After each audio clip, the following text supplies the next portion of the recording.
Salut tout le monde, aujourd'hui on se retrouve pour une toute nouvelle vidéo. Je suis désolé pour mon inactivité sur ma chaîne les quelques derniers jours. J'ai eu quelques problèmes sur ma chaîne et je n'ai pas pu sortir deux vidéos. Par exemple le mercredi 28 je voulais sortir une vidéo commentaire, critique sur la Cheat Family, je n'ai pas pu, donc la vidéo risque de sortir demain dans la soirée. Donc aujourd'hui c'est une vidéo critique sans spoil du film Le Labyrinthe, le remède mortel. Donc c'est le dernier film de la trilogie des labyrinthes. Et donc je vais vous parler du film sans spoil. Donc personnellement j'ai plutôt bien aimé ce film. Je trouve qu'il termine bien, il termine plutôt bien la trilogie. Le seul petit problème que j'ai envie de dire, c'est que je trouve que le début, il y a des petits moments qui sont un petit peu longs dans le début. Mais ça passe vite, hein. Ça passe plutôt vite, donc ça va. Mais c'est vrai qu'il y a quelques moments au début qui auraient peut-être fait un peu plus, qui auraient pu être fait plus rapidement. Mais sinon, le film est très sympa. Je trouve qu'au niveau des effets visuels, le film est très bien. Il est bien à la continuité du deuxième. Il est même mieux que le deuxième.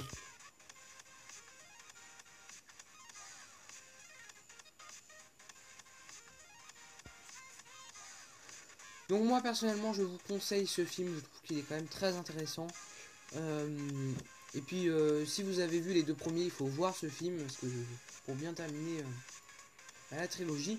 Donc le film a fait un peu plus de 2 millions, donc ce qui est plutôt pas mal, mais bon, c'est vrai que par rapport à d'autres films qui sont sortis il n'y a pas très longtemps, il y a d'autres films français qui marchent mieux, comme Les Tuches 3 qui a dépassé les 5 millions, ou La Petite Famille qui a fait 2 millions 400 2 millions 400 000 et quelques entrées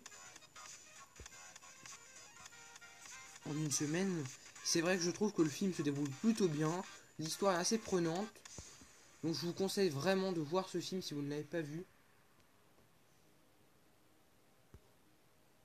Donc je peux pas vous raconter ce qui se passe à la fin. Mais si vous voulez, sur Instagram, donc vous pouvez me suivre, c'est Louis .cinécomédie underscore officiel. Si vous voulez, sur Instagram, vous pouvez me suivre. Je vous ferai sûrement une petite... je vous ferai peut-être un petit résumé avec du spoil du film. Si vous voulez un peu savoir ce qui se passe à la fin. Mais je voulais pas mettre du spoil dans cette vidéo. C'est vrai que dans les Tuches 3 j'ai mis du spoil. Parce qu'en même temps il n'y a vraiment pas grand chose à spoiler.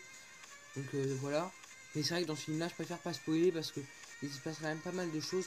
Donc je n'ai pas lu les livres, donc je sais pas si au niveau des choses principales du film, le livre suit bien le cours. Mais apparemment il paraît que le livre est assez différent.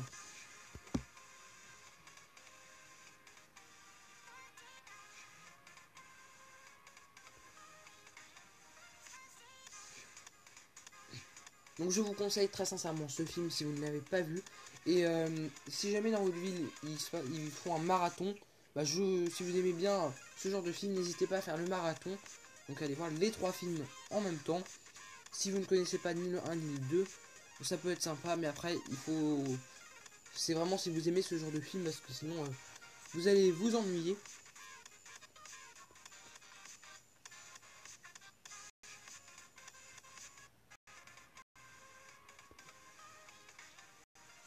Donc par exemple, donc ça c'est vraiment du spoil, mais vous voyez, le début ça ouvre sur la scène du train. Donc c'est pour ça qu'après c'est assez... Je vais pas vous raconter pourquoi, qu'est-ce qui se passe dans ce train. Même si c'est un peu... vous pouvez vous en douter. Mais c'est vrai qu'en fait moi je pensais... il y a quelque chose qu'ils ont pas fait et qui est plutôt bien. C'est qu'ils ont pas fait tout le moment où Thomas et ceux qui restent du labyrinthe 2, du deuxième film, on les voit pas retourner chez Wicked. C'est vrai que c'est assez bien fait la transition. Donc c'est vrai que le film a été pas mal reculé, donc c'est assez sympa qu'il sorte ce 7 février, qu'il soit déjà sorti. C'est vrai que normalement il devait sortir au début de l'année 2017. Et du coup à cause de l'accident de Dylan O'Brien, ils ont dû reculer le film. Donc c'est quand même assez sympa qu'il est quand même sorti, parce que c'est vraiment un film à voir. Donc je vous le conseille. Si jamais vous n'avez pas vu les bandes annonces, je vous mets les liens pour aller voir les bandes annonces en description.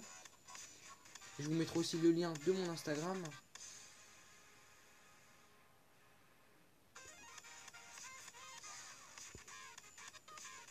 Donc voilà, c'est déjà la fin de cette vidéo. J'espère que ça vous a plu. Si ça vous a plu, vous pouvez vous abonner et liker la vidéo. Si vous voulez, donc pour me suivre sur Instagram, c'est louis.cinécomédie_officiel. Comme je viens de vous le dire, le lien sera dans la description de la vidéo. Donc n'hésitez pas à aller voir. Je vous dis très probablement à demain pour une vidéo commentaire sur La Ch'tite Famille. Car comme j'ai vu le film en avant-première, ça je voulais vous sortir la vidéo le 28, mais je n'ai pas pu. Donc on se retrouve très probablement demain dans la soirée pour voir la vidéo commentaire, critique sur La Ch'tite Famille. A bientôt, à demain.